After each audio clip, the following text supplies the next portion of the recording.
Assalamualaikum warahmatullahi wabarakatuh. Alhamdulillah, mari kita sama-sama bersyukur kepada Allah Subhanahu wa Ta'ala. Di pagi hari ini kita mengawali kegiatan kita dengan kajian Rumi. Kami mengucapkan minal aizin wal faizin buat teman-teman semua yang hadir offline dan online.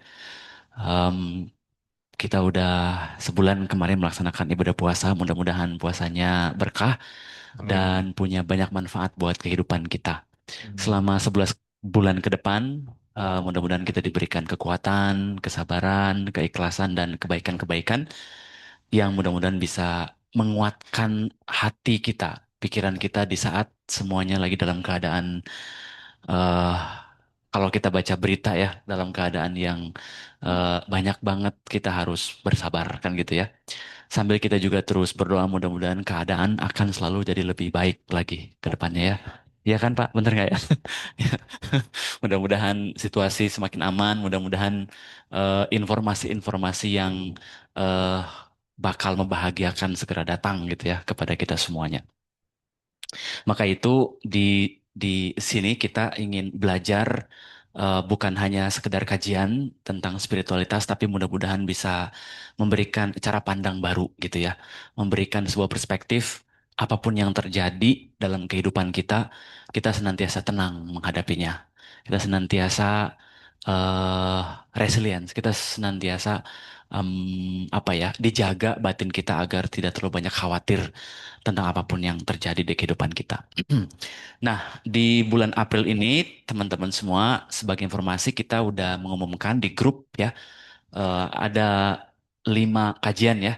Kalau nggak salah, kita ngawali dengan kajian Rumi. Tepuk tangan buat Bang Jabir dong hari ini. Oh, luar biasa udah pulang kemarin. Berapa lama di kampung, Bang Sebulan, Jabir? Sebulan. Sebulan ya di kampung di Makassar. Sebulan ya? Oh, hampir. hampir. Berarti setelah kajian pertama di bulan Ramadan langsung cabut tuh ya. Iya. Ya kan? Langsung cabut gitu ya. Sebulan mungkin nanti kita bisa berbagi cerita di sana. Kalau nggak salah sempat juga Bang Jabir kemarin ada pengumuman, ada kajian juga di sana kemarin ya Ada. di kafe apa gitu. Mm-mm. Saya Hah? Bukan, Bukan apa di ya? Makassar, di Makassar. Di Makassar gitu. Jadi pada saat saya mau bikin pengumuman gitu, nentuin apa namanya tanggal, begitu ngecek tanggal di awal masih di sana kayaknya. Ya kan? Masih di sana. Dan saya pikir nggak akan kembali ke sini lagi gitu ya. Bikin kajian di sana. Ya makanya gitu. Oh bikin kajian di sana saya bilang gitu. Apa nggak ke sini lagi gitu. Akhirnya saya apa? Mengkhawatirkan gitu ya. Udah malah lagi perang di Iran gitu ya. Nggak kembali ke sini gitu. Terus akhirnya saya langsung bikin jadwal tanggal 9. Saya langsung kasih ke Bang Jabir. Jawabannya oke. Oh ya udah. Berarti balik ke sini lagi. Tepuk tangan dong buat Bang Jabir balik ke sini lagi. Makasih ya. Nah, karena kita udah belajar juga selama 1-2 tahun. Sebagai informasi, 5 April kemarin itu tepat Rumah Salam berulang tahun yang kedua. Itu 5 April di situ ya. Ya kan? Gitu. Jadi 5 April 2024 Rumah Salam diluncurkan pada jam 17.36 sore. Ya, gitu. Jadi harusnya sih kemarin kita mengadakan hal lebih halal ya tanggal 5 April. Tapi karena terlalu early banget dengan Lebaran jadi udahlah gitu. Hal ibahannya di banyak tempat udah banyak banget soalnya kan gitu. Gitu. Jadi selamat kepada Rumah Salam dan kepada semua teman-teman yang hadir yang udah pernah datang ke sini. Kalau diakumulasi selama 2 tahun itu yang datang ke Rumah Salam ya, walaupun dengan orang yang sama dan berbeda-beda, udah lebih dari ada 1.000 ya, lebih. Oh itu. 1.500-an ada ininya apa? Karena kan 2 tahun sekitar 2.000-an yang datang ke sini, tapi fluktuatif gitu loh. Ya kan kalau dijumlahkan per kedatangan mungkin Buriana aja udah 20 kali datang ke sini ya. Gitu loh. Nah, itu kita hitung dari semua peserta itu hampir 2.000-an. Eh, kalau di perusahaan itu 2.000-an Mendes gitu ya. 2.000-an orang dengan orang yang sama dan berbeda-beda gitu ya. Dan narasumber udah ada 10 orang. Jadi saya mau izin ke teman-teman mau nunjukin kita ternyata punya 10 narasumber yang membersamai kita selama 2 tahun ini. Nah ini eh, Bu Maya saya belum ganti backgroundnya. Makanya tadi ada komentar dari siapa Pak Rayadi katanya rumah Salam direnovasi gitu ya. Rumah Salam direnovasi gitu ya. Gitu ya. Oke, jadi hmm, apa namanya? Sekali lagi kita ingin menghadirkan sebuah nuansa ya. Walaupun kita belajar spiritual, tapi ujung-ujungnya kan kita pengen hidup damai gitu ya. Hidup tenang, sejahtera, berkelimpahan dengan belajar tentang kesadaran. Makanya kita undang narasumber-narasumber yang ngajarnya teduh gitu kan. Ngajarnya enak, ngajarnya santai, sampai ke hati gitu. Makanya untuk kajian Bang Jabir di beberapa pertemuan ke depan, silakan.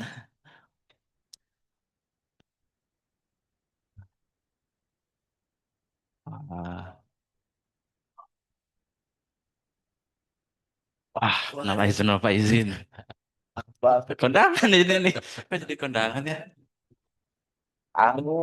Tapi bobinya ini. Oh. Mau minyak kayu putih atau minyak telang ya? Oke. Ya.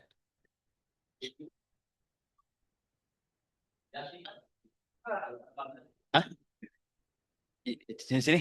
Itu kan makanya oh sambil ngecas makanya itu di ini aja. Oke, terima kasih Bang Dame, Mbak Desi udah datang. Jadi kembali lagi sebagai informasi ternyata selama 2 tahun ini kita udah dibersamai oleh narasumber kita 10 orang, ya kan? Selama 10 orang. Apa apa mana sini? Deh, jadi kita gimana ini? Oke. Nah, 10 narasumber itu ini. Ya, jadi kita udah ada Bang Jabir, Bang Dame, ada Pak Khozim, ada Mas Soni, ada Kang Abu Marlo. Ya kan? Semua dengan topik kajiannya masing-masing gitu. Nah, terus yang sepunya siapa ya? Ah, ini ada Prof. Komar, ada Romo Yusuf Daud, ada Bu Musdah, ada Kang Iip sekarang, dan ada ini satu nih hostnya nih. Gitu ya. Ini untuk buat ngajar remaja-remaja lah ini Maya gitu. Bisa Paling. buat kampus ini, Nah, buat betul. kampus. Jadi Ya. daftarnya per semester. Per semester daftarnya. Berarti 6 bulan dengan satu kali pertemuan berarti 6 topik gitu ya. Ada Iya. 6 topik nah kita. Karena tadi Ustaz bilang dibuat kampus, jadi saya juga siapkan jadi kampus. Nah, gitu. Gitu. Ya kan, gitu. Jadi ada universitas gitu. Karena sering ngomongin tentang hati, cinta, jadi namanya Universitas Hati. Nah, gitu ya, belajar tentang kesadaran. Rumi Institute ya.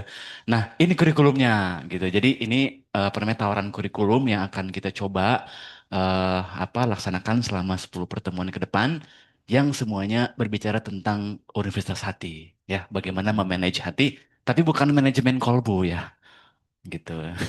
Ini lebih kepada ajaran-ajaran Rumi kan gitu. Nah, untuk eh, nanti saya akan share di grup ya supaya teman-teman bisa mengetahui apa aja yang akan kita coba pelajari selama 1 semester ke depan gitu. Nah, untuk Bang Dame juga udah kita siapin Bang Dame. Jadi 10 topik juga kita coba bikinkan apa namanya? Kurikulum dialog spiritual gitu. Ini ada 10 ya kan? Eh, semuanya tentang bagaimana menavigasi kehidupan berdasarkan ajaran-ajaran kesadaran kan gitu. Ada di sini semuanya gitu. Terus untuk si Pak Hozim juga ada, kita buatkan 10 seni olah rasa. Kemudian Mas Soni ini kalau Mas Soni masih belum dibuatkan karena yang apa yang tentang hukum semesta udah mau akhir dan di bulan ini udah ke 20 hukum semesta udah selesai kan gitu. 20 pertemuan dengan 9 dialog apa guided meditation ada 9 gitu. Nah, Kang Abu juga kita buatkan supaya sahabat-sahabat bisa ada kurikulumnya gitu ya. Termasuk nanti Kang Ip juga, karena Kang Ip kemarin apa namanya Pak Rayadi sempat memberikan apa namanya naskah yang selama sebulan Kang Ip itu mendapatkan inspirasi, jadi kita juga bikinkan seminggu ya. arsitektur peradaban nufus gitu ya. Nanti kita buat gitu. Oke, tanpa berlama-lama teman-teman semua itu saya ingin teman-teman semua tepuk tangan buat Rumah Kajian Salam yang udah bersama kita selama 2 tahun ke depan ini. Dan selain Rumah Kajian Salam juga lahir adiknya Rumah Cinta Sahaja. Tepuk tangan buat Rumah Cinta Sahaja juga ya, yang juga sama-sama membantu membersamai para pejalan untuk menemukan titik keseimbangan dalam hidup dengan ajaran-ajaran kesadaran kan gitu ya. Oke. Oke, jadi kita mulai. Hari ini kita akan berbicara satu topik tentang seni mendengarkan, The Alchemy of Silence, di mana ini sangat penting di tengah kebisingan hidup yang kita banyak alami ya, terutama kalau teman-teman aktif mendengarkan informasi perang dan segala macamnya itu capek banget ya, sehingga kita berisik di pikiran sampai lupa untuk apa istilahnya, menemukan kembali titik ketenangan kita. Terutama bagi orang-orang yang punya usaha gitu, dengan ada informasi seperti ini kan jadi banyak kekhawatiran. Jadi nanti bagaimana kita berdialog menemukan titik ketenangan itu dengan cara mendengarkan apa yang harus kita dengarkan kembali. Nah, sebelum saya serahkan ke Bang Jabir, saya juga memohon ke Bang Jabir untuk mimpin doa buat Rumah Salam supaya kedepannya bisa jauh lebih enak lagi ya. Kepada Bang Jabir, saya persilakan.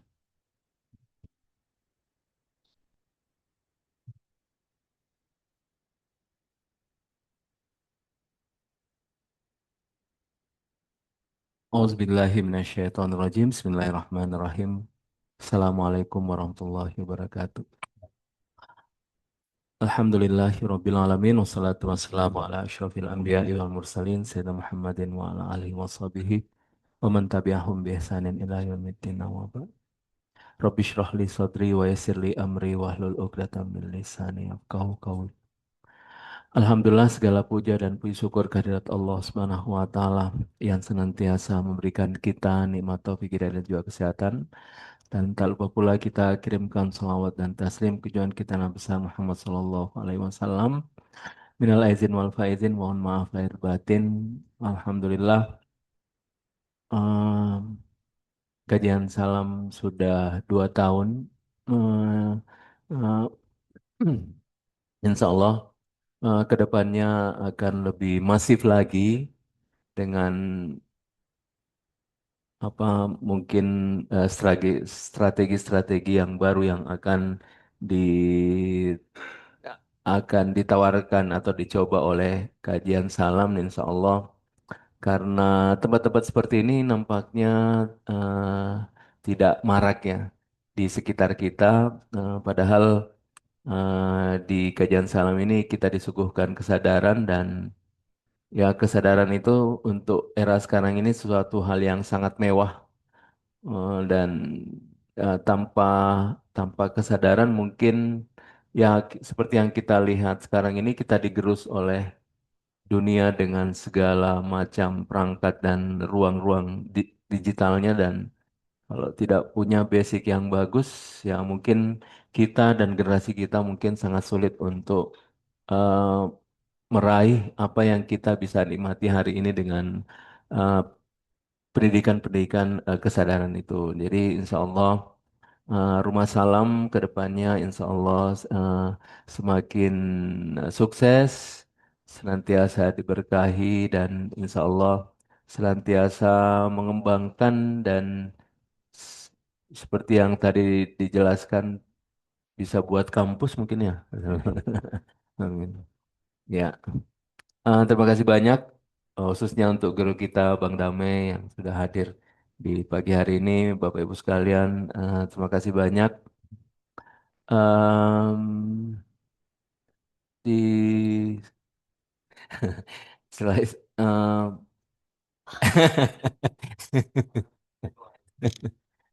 doanya sudah, doanya sudah.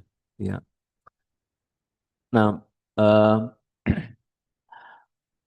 tema ini pasti sudah sering kita dengar ya, bukan sesuatu yang asing tentunya tentang tema ini dan ya karena kita kalau berdasarkan ayat Al-Quran, Wallahu yahruju min butuni ummahatikum la ta'lamuna syai'an. Kemudian ayat Quran menjelaskan bahwa kita dilahirkan dari ibu kita, keluar dari perut ibu, kita tidak mengetahui apapun, kemudian Tuhan memberikan pendengaran, penglihatan, dan fuad. Jadi kita keluar dari perut ibu, tidak mengetahui apa-apa. Yang pertama kali Allah aktifkan adalah pendengaran. Summa sam'a wal basara wal fuad. Nah, karena itu pendengaran eh, satu kalau dalam baik filsafat dan tasawuf disebut dengan idrak atau satu persepsi dalam diri manusia untuk memahami. Disebut dengan idrak. Idrak pendengaran dan dialah yang pertama kali aktif di dalam diri manusia diaktifkan. Dulu hanya fitrah yang dibawa oleh ruh, tapi ketika lahir fitrah ini eh, hanya hadir dalam hati, tapi secara fisik yang pertama kali aktif adalah pendengaran, mendengar.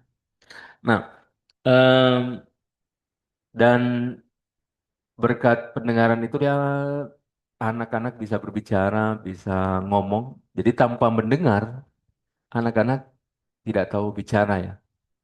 Jadi pernah ada satu penelitian, satu anak dia disimpan di hutan gitu.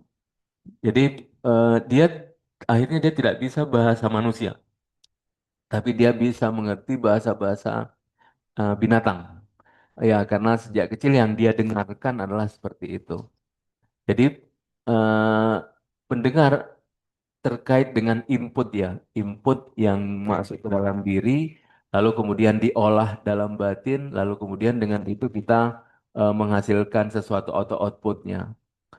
Jadi eh, dalam hidup ini input itu menjadi sesuatu hal yang menentukan output seperti apa yang akan keluar dari dalam diri kita.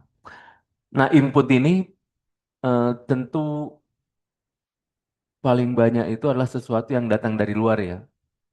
Meskipun ada dalam batin, tapi sangat sedikit kita mengaktifkan dimensi batin kita. Paling banyak itu kita mendengarkan suara yang ada di luar. Suara di luar itu bisa dari mana saja, dari orang sekitar kita, dan apalagi kalau era sekarang ini, era teknologi, kita mungkin bisa mendapatkan dari berbagai macam arah ya, dari berbagai macam platform yang disediakan untuk kita. Beda kalau di kita dahulu eh, pendengaran itu tidak begitu punya peran. Bahkan yang memberikan peran itu adalah dalam bentuk tulisan. Tapi sekarang eranya adalah era seperti itu. Bahkan ada buku audio. Buku audio eh, sudah disuguhkan ke kita. Jadi mungkin ke depannya buku-buku itu bukan lagi buku-buku yang kita baca, tapi sesuatu yang kita dengarkan seperti itu.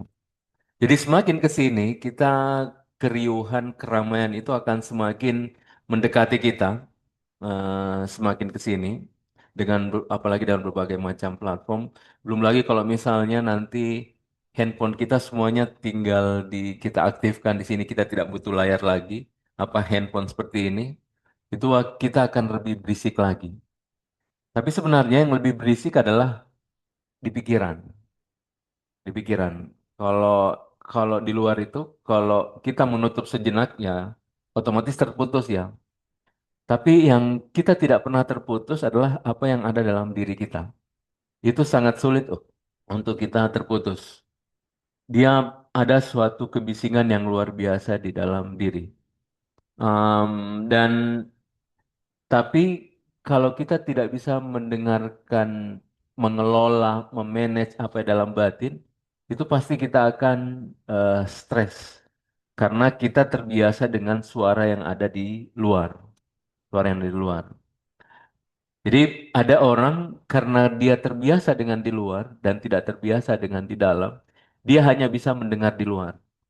Makanya kemarin saya ada diskusi dengan teman-teman, itu kok ada orang bunuh diri ketika dia ditinggal pacarnya, kan? Ya, jadi ditinggal pacar, dia bunuh diri. Terus saya bilang sama dia, itulah cinta, gitu. Itulah cinta. Justru justru begitu cinta. Makanya kan kalau kita masuk dalam filosofi, cinta itu adalah mematikan. Dan awalnya derita, akhirnya kematian. Itu kan kata Ibnu Farid. Cinta itu awalnya derita, akhirnya kematian. Nah, cuma objeknya yang salah. Jadi, cuma kenapa fenomena yang seperti itu terjadi? Karena satu-satunya harapan dia di luar. Gitu kan? Jadi dia tidak lagi menemukan cinta selain yang ada di luar. Kan? Jadi akhirnya dia melihat semuanya gelap. Jalan terbaik bagi dia adalah bunuh diri.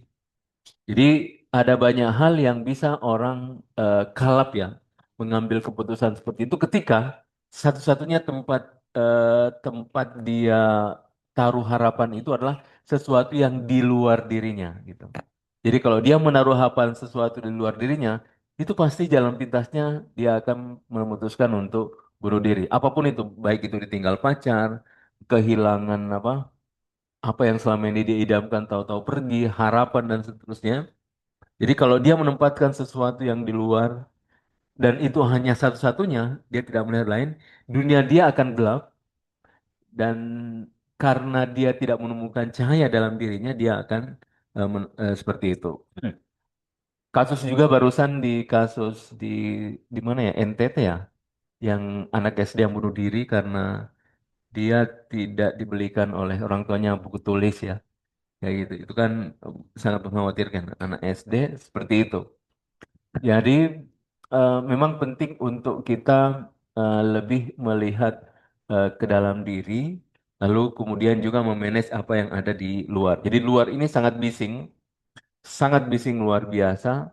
Dan kalau manusia tidak menyadari bahwa sebenarnya kita ini nafsi-nafsi, kita ini sebenarnya hakikatnya nafsi-nafsi, meskipun kita terlihat ada komunitas, ada sosial dan seterusnya, tapi komunitas sosial itu sebenarnya sarana untuk kita bisa menyempurna. Potensi-potensi dalam diri kita lebih terbuka dan menyempurna. Sosial dan komunitas ini kan cermin ya, untuk kita kemudian bisa mengaktifkan segala apa yang Tuhan berikan potensi dalam diri kita. Nah, karena itu, kalau manusia tidak melihat dalam dirinya, dia akan kehilangan sesuatu. Sehingga sesuatunya harapan yang ada di luar diri. Jadi luar ini sangat ramai dan tentu ketika manusia terpisah dengan di luar, dia akan dihadapkan juga dengan kebisingan yang ada dalam batin dirinya. Jadi kita manusia ini karena kita punya dua kehidupan ya di luar dan di dalam, tidak pernah satupun sebenarnya kita bebas dari keramaian. Kalau kita bebas di luar dari keramaian, itu pasti kita juga akan terjebak dalam keramaian yang ada dalam batin kita. Karena informasi dalam batin itu ada khayalnya, ada hatinya, ada wahamnya, ada input yang kita dapat dari kuwa mutakhayil. Kuwa mutakhayil itu potensi untuk meramu semua file-file, lalu kemudian belum lagi kalau melalui alam mimpi. Jadi di dalam pun itu sangat ramai. Makanya ada syair Rumi, eh, 7 kota cinta telah dilalui oleh aktor dan kita masih terjebak dengan kota kecil ini. Jadi Rumi mengumpamakan setiap lapisan dalam diri manusia itu kota. Kota itu kan ramai ya. Kota itu kan ramai. Nah, kenapa? Karena di kota itu semuanya ada. Nah, dalam diri kita setiap lapisan itu ibarat kota, seperti tubuh. Ada ada tubuhnya, kemudian ada tangannya, ada penglihatannya, pendengarannya itu ada banyak sekali hal ya yang hanya terkait dengan tubuh. Masuk lagi lapisan nafsnya. Terus seperti itu. Jadi kita memang dalam diri kita itu sangat ramai. Nah, tapi kuncinya justru ada dalam diri kita. Kuncinya justru ada dalam diri. Jadi kalau kita tidak bisa memanage dalam batin kita, kita sulit untuk memanage yang ada di luar. Jadi bukan sebaliknya. Kenapa? Karena kalau dalam tradisi sufi yang sering kita bahas sampai hari ini, eh, muaranya ada di hati. Jadi di hati ini yang memberikan info ke khayal, dari khayal ini masuk ke lisan, kan? Lisan dan kemudian saya bertutur. Jadi dari hati, khayal, lisan. Nah kalau kita tidak bisa memanage seluruh potensi dalam batin, nah pasti kita juga sulit untuk mendengarkan di batin, juga sulit untuk mendengarkan di luar. Kayaknya kalau kita bicara bagaimana mendengarkan, justru hal yang paling kita upayakan adalah bagaimana kita bisa mengontrol di dalam dan kemudian mengontrol di luar. Eh, Fansitu wasma'u. Kalau dalam bahasa Al-Quran, sebelum disuruh mendengarkan, suruh diam. Fansitu wasma'u. Jadi diam, dengarkan. Diam, dengarkan. Kalau kalau kita mau dengar sahabat kita dengan baik ya, kalau fokus biasanya kita gitu kan caranya. Kita menutup ini hanya fokuskan di sana. Ada ada kita butuh diam untuk bisa mendengarkan. Jadi kalau kalau dalam diri kita senantiasa sibuk, kita sangat sulit untuk bisa mendengarkan, baik itu di dalam diri maupun di luar diri kita. Nah, karena itu, kalau kita sebagai manusia itu pasti kita dihadapkan pada dua ranah, di luar dan di dalam. Rame di luar dan juga pasti rame di dalam diri kita. Nah, sehingga nanti lanjut, ada bahasa yang seperti ini. Jadi kalau Rumi, syair pertama Masnawi itu Beshnu, dengarkanlah. Bishnu Asni, dengarkanlah seruling ini. Kalau Quran, Iqra. Hmm. Kan? Kalau Quran, Iqra. Nah, slide selanjutnya. Kira-kira bagaimana membedakannya? Satu Iqra, satu dengarkanlah. Jadi kalau bahasa Quran, Iqra. Kalau bahasa Rumi, dengarkanlah. Nah, kalau kita hubungkan ayat Al-Quran yang awal kita baca, Wallahu yahruju min butuni ummahatikum la ta'lamuna syai'an. Dan Allah mengeluarkan kalian dari perut ibumu, kalian tidak mengetahui apa-apa.